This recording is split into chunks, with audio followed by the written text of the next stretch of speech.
Published, 1825 Eastern Daylight Saving Time, the 23rd of March 2019. Updated, 1832 Eastern Daylight Saving Time, the 23rd of March 2019. Nick Kyrgios is sitting in the bowels of the Miami Dolphins stadium and beaming after their reaction to his latest victory. From the courtside security personnel, "Afterwards I had about 5 of the guards who don't care much for the game tell me how much fun that was to watch," he says.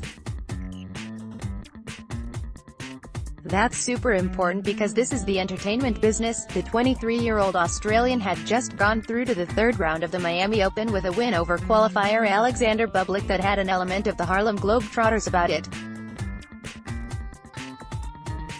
The bumper attendance on the secondary arena at Hard Rock Stadium was bigger than that. Watching Serena Williams concurrently make her debut on the giant main court. He has an outstanding career record against Roger Federer, Rafael Nadal and Novak Djokovic. There was his usual mix of scorching winners, gossamer touch drop shots, careless mistakes, drives from between the legs and that strange reluctance to chase down every single ball. He has a curious ability to excite a crowd while displaying a certain indifference. This is perhaps why he can lose to anyone, sometimes in dismal fashion, while enjoying an outstanding aggregate 6-6 record against the sainted trio of Roger Federer, Rafael Nadal and Novak Djokovic. He is 2-0 against the latter. Kyrgios talks like he plays tennis, fast, unpredictable and not afraid to display a wide repertoire of shots. This is particularly the case when assessing how he has managed to compile his enviable stats against the Big Three. Kyrgios talks like he plays tennis, fast, unpredictable and displaying a wide repertoire of shots. The good June 2014 Nick Kyrgios announces himself to the tennis world by knocking world number 1 Rafa Nadal out of Wimbledon. May 2015 comes from a set down to beat Roger Federer 14-12 in a final set tiebreak in Madrid. February to March 2017 beats Novak Djokovic twice in straight sets in Acapulco in Indian Wells. February 2019 back in Acapulco hits an underarm serve on the way to another win over Nadal, then beats Alex Zverev in the final. The Badog 2015 hurled a barrage of salacious insults at Stan Wawrinka, given a suspended 6-month sentence. October 2016 verbally abused a spectator during a 48-minute defeat by Misha Zverev in Shanghai. He said, "I don't owe the fans anything. If they don't like it, just leave." June 2018 fined £13,000 for obscene gestures with a water bottle at Queen's. "I just go out there and do my thing and nothing changes whether I'm playing Alexander Bublik or Federer or Rafa," he says. "I serve big, I back myself. At the end of the day they are only human, they don't do anything spectacularly well." Obviously Federer is unbelievably talented and the greatest of all time, but he gets tired in tight situations. Djokovic struggles with short balls, he doesn't like to come forward. Second serve can get a bit shaky. Rafa loves to be defensive so you can really push through his forehand and expose how far back he stands.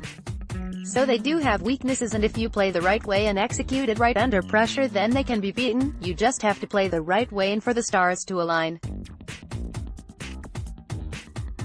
Of course they are a level above all of us, but they are definitely beatable. I don't think like they are gods to the sport." Late last month Kyrgios went out and beat Nadal amid a febrile atmosphere at the ATP Tour event in Acapulco. On the way he served underarm, infuriating the great Spaniard, who afterwards declared that his opponent lacked respect for both his opponents and himself.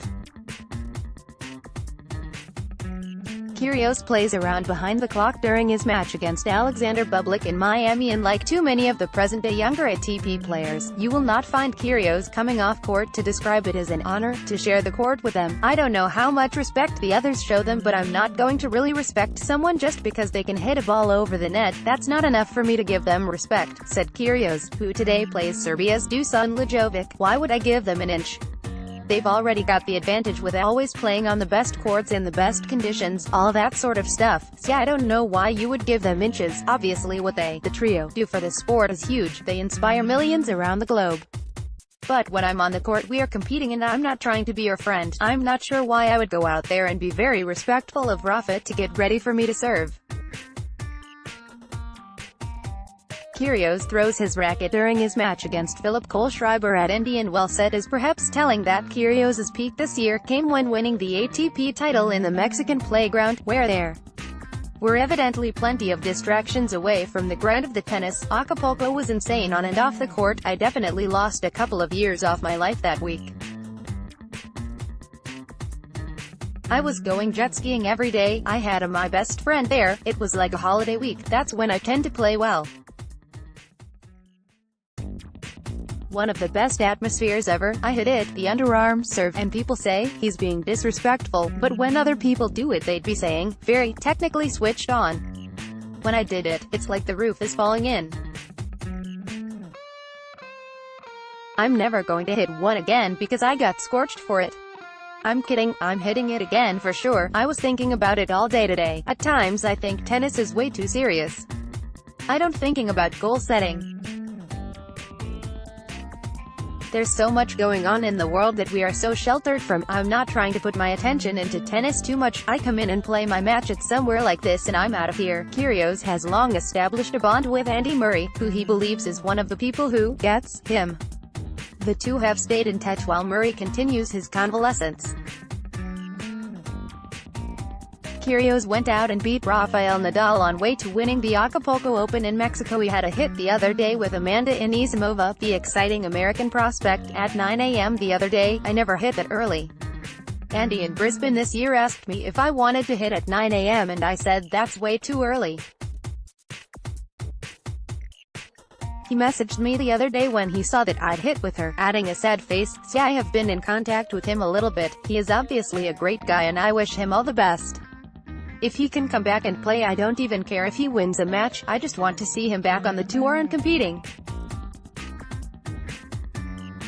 The results aren't something to be concerned about, it would be just to see him happy.